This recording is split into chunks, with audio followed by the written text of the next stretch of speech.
Yo, what's poppin', what's poppin', what's poppin'? This is another day with Day. Back with another one. I told y'all I got some fly content coming soon. Yeah. Today I got a very special guest, up the way legend, up the way God, a king in disguise. Man, I'm gonna let him introduce himself, man. Who we got? Cartier Casa, Brat, Champagne Circle, Benwood, up the way, breadwinner, nigga. You already know the vibe. Team 100. For sure. For the people that don't know, Cartier Casa, can you give us more about yourself? Can you tell us who you are, like who you are, where you from? Yeah, for sure. You know me from Benwood, up the way. Young nigga was getting money, getting to it, and just a hustler. You know what I'm saying? Like, that's it. You say you from Benwood. For the people that don't know, like, can you explain where's that? Like, what neighborhood, what side of town, the Cleveland? Facts. So that's on the east side, 131st, up the way. First block. Shit, nigga know where 131st at, nigga. They know where we at, you know what I'm saying? Sure. So that's it, nigga. We right in the thick of it, for sure. So can you tell me what it was like coming up in the community? Like, what was like coming up, like childhood, early adult age, just like what was like coming up in the community? I'm gonna tell you, cause like coming up was cool.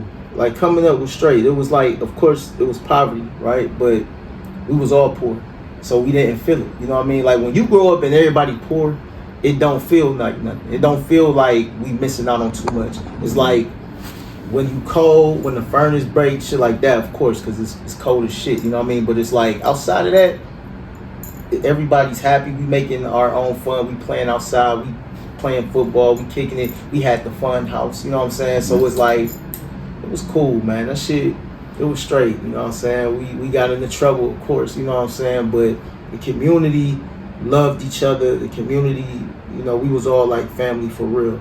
Like me and my brother Chris, we would just sit on the porch and at his mom's house, and we'd just be people watching the neighborhood, watch the fiends go by. We got cool with all the fiends. We got cool with the dope boys. We got cool with, you know, everybody making their moves. You know what I'm saying? The niggas who working regular jobs, just doing their thing, and you know, the only ill part was seeing it was a lack of fathers. There wasn't a lot of fathers around. So the ones we did see, like I think about Dre and Kevin, KD, they had a good pops. You know what I'm saying? I always looked at that shit like that's fire. You know what I'm saying? So, you know, I always kept shit like that in mind. And but other than that, for the most part, of course, we got in trouble, but it was cool. It was cool. It was fun. It was a fun place.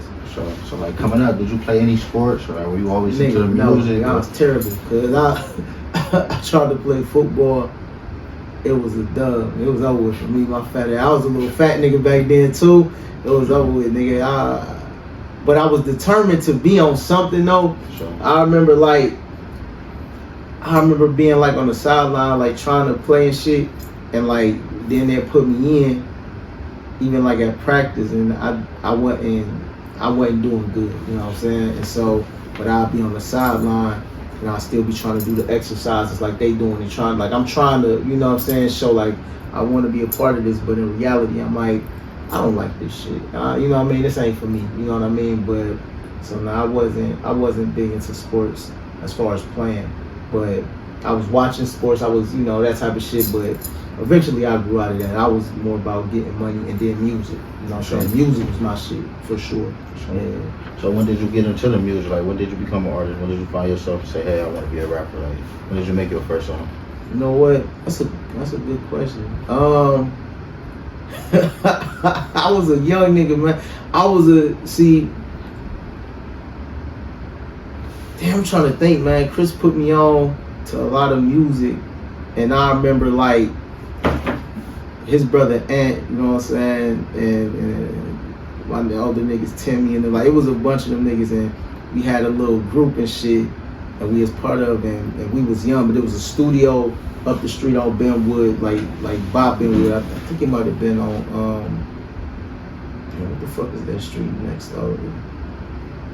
Forget what street it was on, but they had like a little nice in-house studio, and I probably was like maybe 13, 14. I did my first song, and that shit was fire. Like I was spitting like they was like, oh no, this little nigga special. Like he got it, you know what I'm saying? So I'm like, yeah, and like I say, I don't believe in age and all that. I'm ageless. I always tell everybody I'm ageless, nigga. So I'm timeless. Everything I do is on that. But it's like I was definitely a young nigga, and I was talking crazy. I was spitting. Like, especially for a young nigga, you know what I'm saying? For sure. So, you know how they say, times is different, times have changed. Yeah, Young for niggas sure. crazy, they going off the, so would you say that it's different from when you came up, like you know, the streets have been the streets, but the world has been the world. Yeah. Would you say it got a little worse? I'm gonna say this. I'm gonna say. That's a damn. Got some shit. Man. I'm gonna say like, I don't know. I'm gonna be honest. I'm gonna have to say I don't know because it's like maybe what got worse was, well, not even maybe, for a fact what got worse is the access, like us being able to see it. You know what I'm saying? Like we weren't able to see the shit. So Chicago and Detroit, we didn't see that shit. You know what I'm saying? On the news, maybe you might hear about that shit, but in our everyday life, we weren't seeing that shit like on, you know, Cleveland Remembrance page or Shade Room and shit like that. That's why I don't follow the Shade Room. I don't follow the Shade Room years ago because I was just like, that's a great platform for whoever did whatever, but it's like, it's literally called the Shade Room. Like their whole point is to shade people.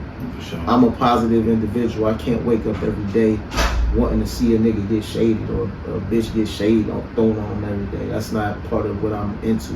And that's no shade to them, to the Shade Room, but it's like, you know, when your heart don't move that way, you don't want to wake up every day and look at that shit. So people might send me shit, or you know, it might be in my feed on some random shit. I'm like, oh, that's crazy. And I keep it the fuck moving. But we didn't have that access. We didn't know what, you know, niggas was doing state to state. All we knew was Cleveland. Mm-hmm. So now it seems worse because niggas in Cleveland already, they was calling it thieving. You know what I'm saying? Like niggas was already on some gooned out shit. So now niggas is actually emulating what we seeing in other places. And you know, at one point in time, Cleveland was literally the poorest big city in America. So when you add poverty on top of that, what you think you about to get, you know what I'm saying, as time go on, you about to get a bunch of hungry niggas on some goon shit, on some wolf shit. So, you know, if it really got worse, it's because, you know, the money dried up even more, and because we start seeing that shit everywhere, and niggas start emulating the evils of the world that they seen. You know what I'm saying? They wanna, you gotta think, man, niggas wanna be like, I don't deal with tough guys, you know what I'm saying? But niggas wanna be the tough guy. They wanna be the most gangster. They wanna be, fuck that nigga. Oh, that nigga think he this, fuck that nigga. I'm like, relax, take it easy. Go get some money or some pussy or something. Chill. Like, that's my thought. You know what I'm saying? Like, what are you doing? But a nigga from Cleveland, we got that terrible reputation of being like that. We don't want to see niggas shine. We don't want to see niggas win. There's a nigga that hate me right now because we in a motherfucking Pent Suite on the top floor overlooking the ocean, and I'm in a Versace robe and jeweled up. They fucking hate me just looking at me. This nigga, who is this nigga? You know what I'm saying? Like, what the fuck? And I come from where they come from the very bottom. Ain't no privilege, ain't no nothing. Every nigga know me and they know my story. But instead of being motivated or inspired, they gonna just look at me and be like, fuck this nigga. I wanna rob this nigga. I wanna kill this nigga. Instead of thinking, I wanna get money with this nigga. He clearly winning. He's sitting there with 80,000 in all hundreds. Them niggas getting money. Let me get money with him. They want to think, no, I'm gonna kill him. Let me get that, and then be broke because I don't know how to invest. I don't know how to do the right things with the money. So I'm about to be broke anyway. Why don't I get with this nigga so he can teach me how to get this money, and then, you know, take this nigga to the next level. Let me level this nigga up. Let me get with cousin. He gonna level me up. Niggas don't think like that. We got this fucked up ass mentality in the city. And I hope that should change one day. But the only way it's gonna change is by niggas like me speaking on it. You know, seeing young niggas like you doing what you doing, leveling up, you making a change. You know what I'm saying? You come from the same places I come from. And you could be out here on some nut ass shit. And we see what you doing. You know what I mean? And that's motivation for me. So yeah, man, like I said, so to answer the question, I guess that having that access maybe did make, and seeing things and everywhere else, maybe it did make it worse because we want to be more tough than the next city. We want to be more gangster than the next city. So egos. So before we get into the present and now, I want to finish touching up on your childhood, your upbringing. So like, what was it like growing up in a household as Cartier Casa? Like, what was the parenting like? Your mother, father, or did you grow up with your mother, father? Yeah. Did you grow up in a single parent household? Did you grow up with siblings? Like, what was it like growing up? Yeah, I had 2 siblings in the house, a mother, and that was it. You know what I'm saying? Like, that was it. Like, we, you know, it was cool. You know what I'm saying? Like with my brothers and sisters, you know, we was cool. I was more close with my sister. My brother Queez, he was a fucking, he was a menace on Benwood, getting money and shit.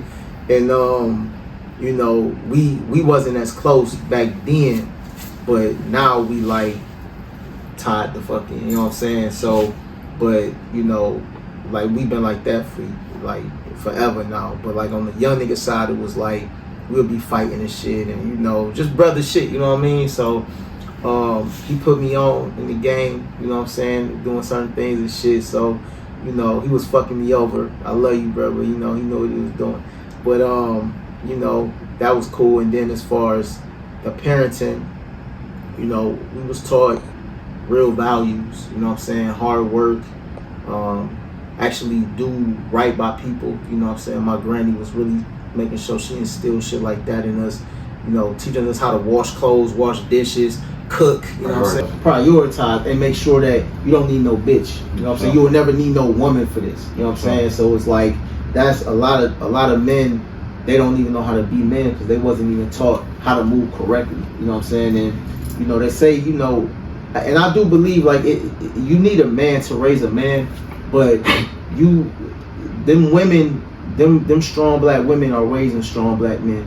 It's just that, you know, what happens is we choose to go off in the world and do what we do, you know what I'm saying. Like I would say 99% or maybe 95% are like the hustlers, the drug dealers, the dope boys, the pimps, and whatever the fuck you want to be, came from a household where even if it wasn't the best, you know what I'm saying, we had a one-parent household, but they wasn't in there teaching us how to cook dope. They wasn't in there teaching us how to sell drugs. They wasn't in there teaching us how to pimp hoes. They wasn't in there teaching us that. They was teaching us hard-working values, be a good kid, you know what I'm saying, shit like that. Watch your manners, woo-de-woo. We got into the world, and for whatever reason, whether it be because, you know, we finally started growing up and realizing we're poor.